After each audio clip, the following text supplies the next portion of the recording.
What's up everyone, this is your favorite base builder Rock, and we are here today for something special.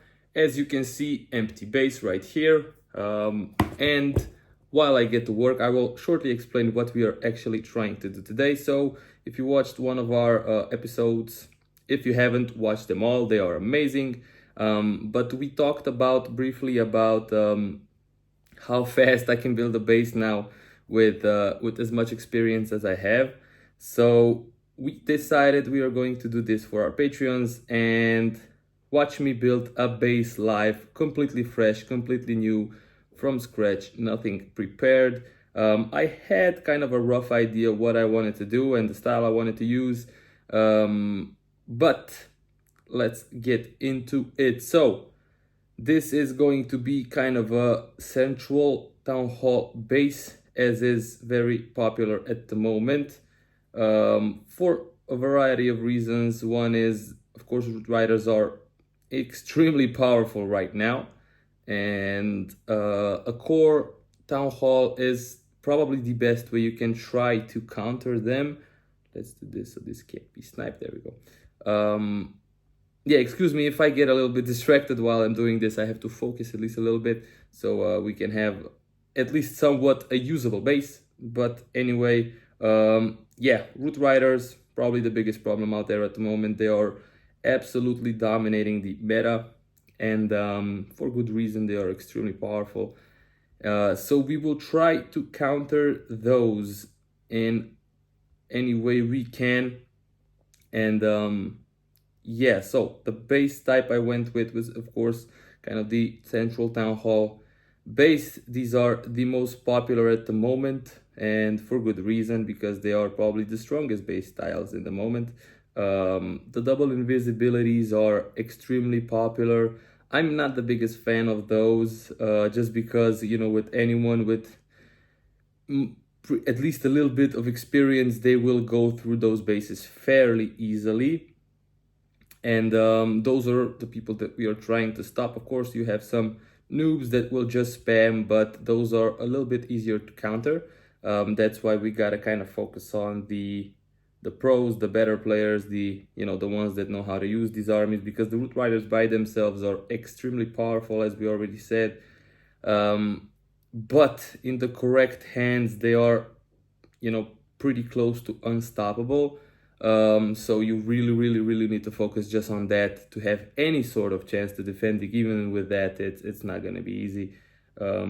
So yeah, we decided central town hall, and of course central CC, which is probably more important. As you can see, this is going to be extremely hard to lure out with any sort of walks or hero dives, which is now extremely popular actually with the root riders army. So they kind of do hero dives first, pull the CC, get rid of that, and of course create the funnels, and then just send in the root riders from one corner, one side, whatever kind of funnel you had, and just let them destroy the rest of the base. Let's just swap that so the X-bows cause more pressure. So we need to put these two. I guess we will do this, and then this should cover. It does not. That sucks. Okay, so we do this, and we can probably do it like this and this, get some more DPS around the town hall. There we go. So this is like kind of the way I build. You can actually kind of see the process, how I do it. So I kind of, go from the core out on this one. I do switch it up occasionally just to, challenge myself a little bit. Oh, this is bothering me a lot. Let's do, you know what? No, do we have walls? We have walls. Yeah, let's bring this one out so those E-drags can't change too much. There we go. Yeah, so this is like the kind of thing that I like to if someone's asking me, they want to get better at base building and anything like that, these are kind of the small little things that make a world of difference. Small little things you notice, and then you can just change them real quick and fix it and make the base better. And details can sometimes make the difference between something getting tripled or not getting tripled. So yeah, I'm sorry, my head's jumping around a little bit, so I just wanted to be, as open with the process as I possibly can. Oh, this is way too much value for the, let's do it here, right? So then you have your forced, okay, there we go. Yeah, I'm sorry, a little bit of a self-conversation there. I'm not sure I like this. Maybe we can do this, and then we can put the heroes here to cover the town hall and make it even more annoying. There we go. There we go. So yeah, again, I apologize. My head is all over the place, but I have to make sure we have a useful base, so I have to focus on that a little bit. But as I was saying, yeah, these small details where you just make small changes. This is too easy to path. This that's gonna be the biggest difference in a basis, right? Just those little details that many just don't pay attention to, and they will make just a big massive difference. Now we want to cover, yeah, let's double up here. Small details like this, like let's focus on this one for just a little bit, so it's not just me doing random stuff. 2 wizard towers to cover this inferno tower that is single. Of course, we have a scatter shot and an inferno tower, so we're covering it with splash damage from all sides, because the most effective way to get rid of a single inferno tower, which can be extremely annoying for root riders because they are slow and they are big troops, so once it gets warmed up you will lose them quite fast. But there is an extremely easy counter for that, and that is of course the skeleton spell. So if you are using single infernos, which I recommend you do, cover them with as much splash as you possibly can. Bomb towers also work. At this moment I don't need them, but yeah, so bomb towers can be extremely useful, and we should probably put them here because root riders will likely go in here. We force the early ability, then we can trap the core and get rid of as much of them as possible, and then the back end will suffer. We also must not forget one small little thing, which is the flame flinger, right? So it's not as popular anymore as it was at Town Hall 15, but it's still, if you give someone the opportunity to use it, they will use it, and it will do good damage, get great value, and then you will get tripled. So be careful with that. That being said, that we do have the same kind of problem here. What if we put you here? We should still have enough coverage, and then do you here and then move you here. So there we go. Yeah, so what I just did now is basically make that inferno a lot harder to just put your flame flinger there and get it sniped. You have to make sure the defenses are far enough away so the splash when the flame flinger hits doesn't destroy the adjacent defense. So definitely be sure that you leave 2 spaces away from all the defenses that can be targeted before the mortar, or it will be there for nothing. And let's finish up with you here to make the air defense a little bit harder to target directly, and another one, and we switch this, and this should be good. I'm not the biggest fan of air coverage, so or the splash cover is there, so let's do this, right?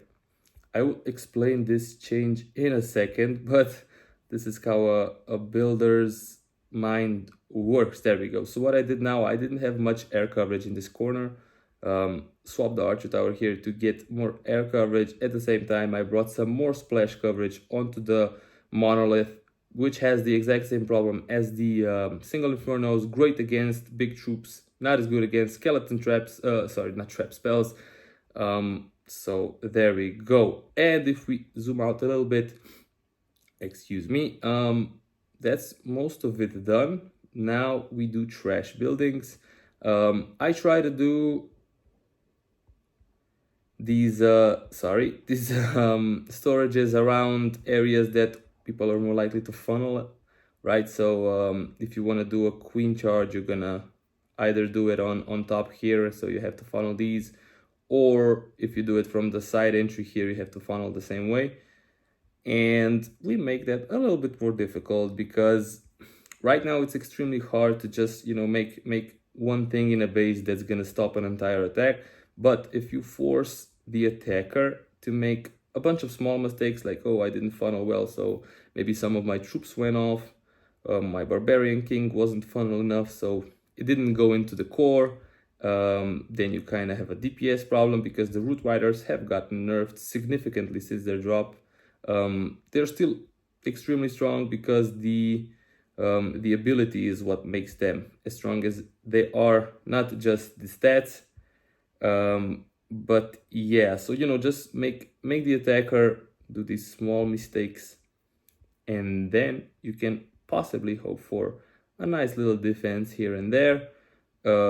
If you catch someone that's having a bad day, you can maybe grab a 1-star, something like that. But we're just happy with the defense in this meta. So now we have 6 walls available. Let's close this off.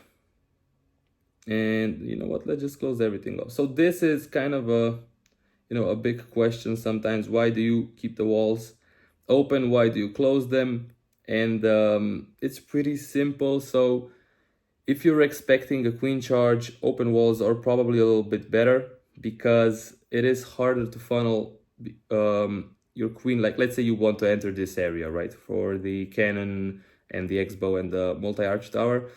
If it's closed off like this, you can just drop your wall breaker and it will open probably this wall. One of these walls, you can be pretty certain where it will go, the pathing. If this wall is open, then the wall breaker will not target this segment of walls. It will go here, right? Which means that your queen will have a harder time entering either into this corner or this corner than just going straight into it, right? You close them if you are expecting more of a spammy raid, because then the heroes typically just go around outside, and then they have an issue if they can't go out, right? So that's why we also have the single inferno, the scatter shot after a second set of walls. So if you want to kind of break your barbarian king here or here to grab an inferno or the scatter shot, which is pretty popular now, that's going to be hard because it's in 2 layers of walls, and then the wall breakers, after they open this, they will likely go for this if this is not opened yet. So you need 3 wall breakers just to get here. Same with the top. This one might actually be even worse. So yeah, this is the base. Now for the trap part. So Tesla farms right now, probably the best thing you can do just to kind of surprise the attacker.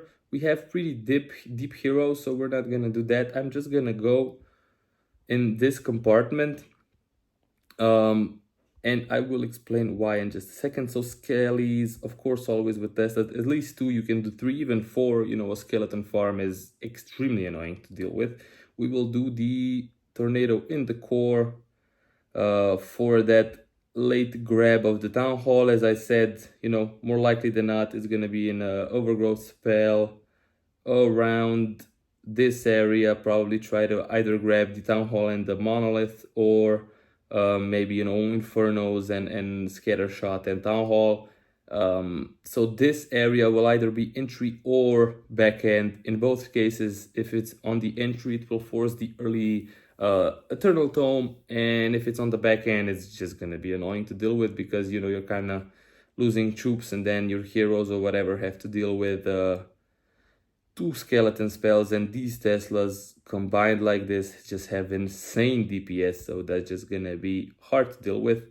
So we have these 2 covering for our super wizard, super archer blimps. Let's do these bombs here in case someone wants to land there. Will this get triggered? Yes. No, it won't. And again, like this. Maybe we should put another one here just to protect this area from the blimps, and one more here. No, let's do this. So if it drops, it drops. Now for the red bombs, I usually like to stack them in the core for some bowler armies or queen charges. Once the queen, bowlers, whatever he's using, the healers get into the core, they will get destroyed. So no more healers, no more healing, and hopefully raid is defended. If not, no healers is always a good thing. Now we are here with the, let's do spring traps. Spring traps, not as useful at the moment, not a lot of hybrids, at least from what I've seen. The best thing you can probably do is use them for the hogs that come out of the either siege barracks or with the Royal Champion, excuse me. My mind blanked there for a little bit. But yeah, let's do this because I think they'll probably do Siege Workshop here, and then yeah, okay. And then last and of course not least, wow.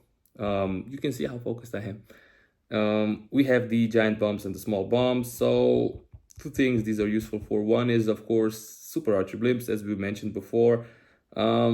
Not too sure if that's gonna be used. If it is, I think it's gonna be used here. So let's do this. Giant bomb deeper because we want everything to get activated. No, yeah, let's put one more here. We have that one, and let's just put two here. We have this full, so we can use these. Just small bombs in case barbarians get spawned, if anyone still runs them with the barbarian king. A little bit of more damage, you never know how much you need. And let's do this, right? So we kind of try to cover the core from each way they enter. Again, the same as with the Teslas. We either cover off the entry or we cover off the back end. Either way, it's going to be bad for those root riders. And there we go. Base finished. In case you doubt that it is true, let's take a look here. It should match the base you all will get also with the link. So yeah, that's going to be it. 17 minutes, a little bit longer. I had to talk a little bit. Again, fresh base if I'm just rebuilding or something like that. 10 minutes, maybe 12. We can probably test that out too, but this is a fresh build. Hopefully it works. If not, we can change it up a little bit. But yeah, thank you guys for tuning in. Hopefully you've enjoyed this, and definitely make sure you're subscribed. We have so much good stuff coming out very soon. And don't forget Discord. Tell us what you want to know, what you want us to talk about, and we will catch you guys soon. Cheers.